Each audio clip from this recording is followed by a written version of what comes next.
Masayahin ka tao. Yes, opo. Kaya, Oo, kaya kahit ang bagot-bagot na relasyon, half dead pa lang siya, no? hindi, kumbaga hindi mo ba lang siya tinanong na, bakit ganyan yung Oo. Trato mo sa akin. Bakit Parang wala kang ganito sa akin? pakialam. Parang- Bakit wala kang pakialam sa akin? Ganyan. Hindi, sinabi ko lang yun nung break kami sa text. Ano, nag-break na kayo? Oo, doon ko na lang sinabi after how many years. Wala ba siyang ibang babae? Anong mga naging problema niyo sa 10 taon? Yung effort,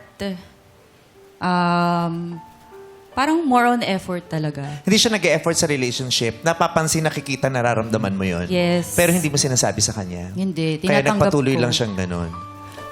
Pag napapansin mo yun, hindi ka nalulungkot. Yung ay, ito talaga walang effort. Deadma, party tayo. Ganun lang.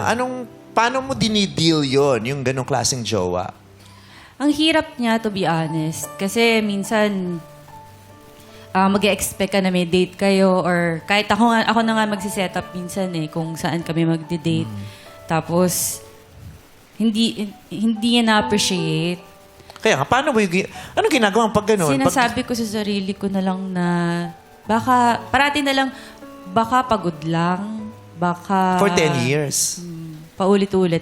Baka pagod lang, baka wala siyang budget, baka busy lang, ganun. So, parang ako talaga yung parating nag-a-adjust na yun yung iniisip ko. Pero ang mali ko, hindi ko sinasabi. Tapos anong ginagawa mo lang? Pag naiinis ka, pag napofrustrate ka dahil ganun siya, anong ginagawa mo? Nung una, umiiyak ako. Umiiyak talaga ako, nag-breakdown ako, sobra. Nakikita niya, hindi? Hindi. Si Edward, nakita mo umiyak ang ate mo. Hindi Yeah, rin. baby pa siya na nagpapalit siya ng diaper. Nag-andador pa. Oo, nagpunta siya ng gasolinahan. Tapos, flat. Pahangin nga, 30. Pahangin ng 30 sa andador. Tinagas. Hindi ko kasi ma-imagine for 10 years. Tapos, kailan nagsimulang ganun siya? Dung sa dulo na lang ba? O sa simula pa lang ganun na siya? Gitna nung relationship namin.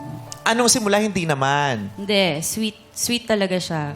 Tapos, naalala ko, meron pa siyang binigay sa akin na chocolate na nakaprint yung mukha ko. So, hindi ko alam kung paano kakainin yung Uy, chocolate. ginawa rin sa akin yun. Talaga? May chocolate, nakaprint mula mukha ko. Pero nag-away ka. Bakit? Kasi nung simula, plain lang yung cake. Oh. Ginanon yung mukha ko. Kaya pala nandun yung mukha mo. Ginawa ka, ang ganda ng buhok mo. Tapos ginanon ako sa chocolate. Pagtingin ko yung chocolate, may print na ng mukha ko. Ganda, Oo, sweet naman. sweet sana, pero pangit ng execution. Manual pala yung pag-print. Masakit Manual. yung execution. Ang sweet naman ng boy mo. Oo, okay yung intention, but the execution is, Oo. Tapos puminga kandila pa, di ba? Yeah. At least ikaw una nakakain ng Eh, cake. dalawa yung kandila, diretso sa mata. Wow.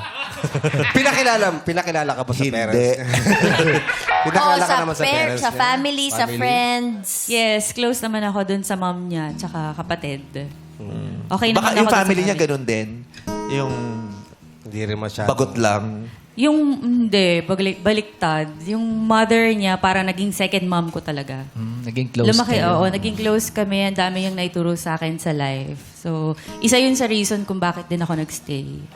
Ang hirap breakan nung family. Pero di ba nakikita mo na Juliana parang unti-unti na siya nagbabago? Ba't di mo siya tinanong, ano nangyari? Bakit wala na yung effort na binibigay mo sa akin nung mga bago pa lang tayo? Hindi ko tinanong Parang iniiyak ko na lang siya parate. Question ko yun kung hindi na ba ako maganda? Parang tumatanda na ba ako? Naumay ka na ba sa akin? Or may iba na ba? Parang yun yung paulit-ulit sa akin. Kaya lang, mali ko rin talagang hindi ko tinanong. Hindi ko sinabi yung totoong So, kailan ka na sumuko? Yung tama na to? May time na na-aksidente ako. Anong time yun? Yun yung... 3 p.m. 3 p.m. 2:46. Gabi ba? 2:46 po yun. Madaling araw. 2:25. Kailan So, yun? na total wreck ako. Nagda-drive ka nun? Nagda-drive Saan ka ako, galing? nakainom. Tapos, parang Nakainom o lasing ka? Yung totoo lasing. Yung totoo lasing. Saan ka uminom? Sa doon lang sa may Katipunan. Oh. So, taga-QC kami noon that time. So, nung time na yon nung tumaob ako, Tapos... Ikaw lang, hindi yung sasakyan. Ako lang. Kasama yung sasakyan. Yung sasakyan yun. Ako yung kotse. Yung sasakyan po ulo, pero tumaob siya.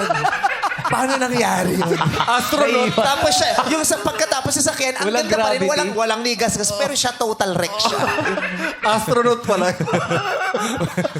Lumutang. Astronaut. Nasa space pala siya. So, Oy, masama. lasing Na total ka, wreck ka, nag-drive oo. ka ng lasing, mag-isa ka lang sa kotse. Yes, mag-isa May lang. nabangga ka, may bumangga sa'yo. Wala. Nakaidlip ako. Yun. Sobrang pagod. delikado. Kasi ano na ako nun eh. Parang stress, pagod, nakainom. Paano ka pa natutol kung wala kang nabangga? Ano, tumama ako sa... Nakatulog lang siya, tapos gumano yung sasakyan.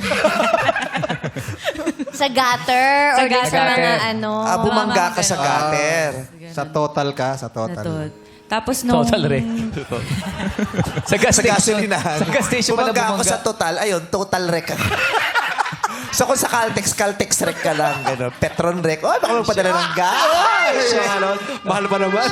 Shell. Padala Nasa ng Shell. plastic. Kabibe. Pinadala ng Kabibe. Shell ano to? Ayan, Kabibe. Shell. Ayan. So, alam naman nating lahat na it's a big no-no to drink and drive. Yes. Diba? Delikado. Yun. So, oo, makakapatay ka o mamamatay ka kung pag minalas ka talaga ng ano. So, Pinuntahan ka niya. Kasi nalaman niya na aksidente ka. Siya lang kasi yung naalala kong number eh. natawagan mo pa Natawagan siya? ko pa siya kasi kailangan nasa ER ako. So, kailangan nung... Oh, May contact number. Oh. Bago natawagan yung family ko. Hindi mo na sinabi sa family kasi magbe-breakdown yung nanay ko. Kasi that time nga, parang rebelde na ako eh. Parati ako lasing. Talagang emotional na ako. So, tinawagan siya. Hindi mo na ako umuwi agad. Doon muna ako sa hospital, pinakalma muna. Hanggang sa sinabi sa kanya na na-aksidente ako. Pinuntahan ka ba niya agad? Hindi agad-agad. Na total wreck din kasi siya. Na- Hindi agad-agad. Opo. Bakit? Bakit?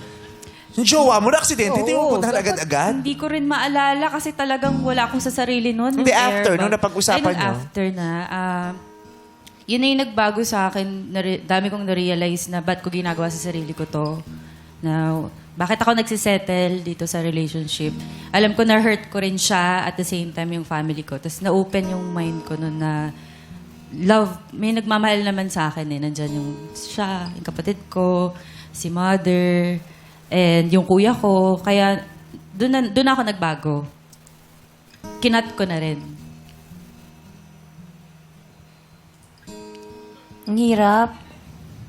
So hindi na kayo nagkausap? Hindi na kayo nagkita sa Hindi kayo ospital? napuntahan sa ospital? Ganun? Ay, nagkita pa kami. Pero yung mga moments na yon, doon ako napaisip na Doon mo natauhan. na-realize lahat. Doon ako na-realize lahat. Yung sabi mo, lumalabas ka, di ba, nagiinom ka, naglalasing ka. Anong sinasabi niya pag ganun ka? Okay lang yun sa kanya na naglalabas ka din? Wala siyang comment. Wala Oo. siyang care? Wala. At all? Baka may iba na siya. Oh, Is it? I'm not sure. Pero hindi ko na kasi maisip talaga kung ano pa pang pwedeng reason na... Wala ka namang nakitang clue or napatunayan na may ganun? Wala. Hindi ko na tinitignan yung phone eh. Pero naramdam ko lang na meron talagang pagbabago. Feel ko na hindi na talaga nag-work yung relationship kahit anong gawin namin. Tapos nung na-realize mo na gano'n na ayaw mo na mag-settle, anong ginawa mo? Yun na, nakipag-break. Actually, tinanong niya ako sa message. Parang sabi niya, kailan mo balak makipag-break? Ha? So inaantay ka niya lang. Oo, tinamad din siya makipag-break. Nung mga- Parang gano'n. Tinamad pa rin. Sa sobrang katama niya, Ikaw pa pati rin pakikipag-break, mag-e-effort. kinatamaran niya. Sorry. Parang, ba't ikaw hindi ka nakipag-break? Tinatamad ako eh. Gusto ko na, pero Effort pa tamad na yun eh. tamad ako talaga. Ikaw pa yung tinanong niya, so nag-aantay lang siya. Oo, nagulat ako noon. Pero... Paano yung gulat mo? Ha? Mababa lang din. Yun, doon ko na message lahat. Nung buong relationship, sinabi ko na lahat. Ang haba talaga. Sobrang haba ng messages ko. Tapos, ang reply niya lang sa akin, mag-ingat daw ako. Tapos, good luck sa magiging bago kong journey. Ni hindi kayo nag-usap personal. Hindi. 10 years. Hindi kami nag-usap.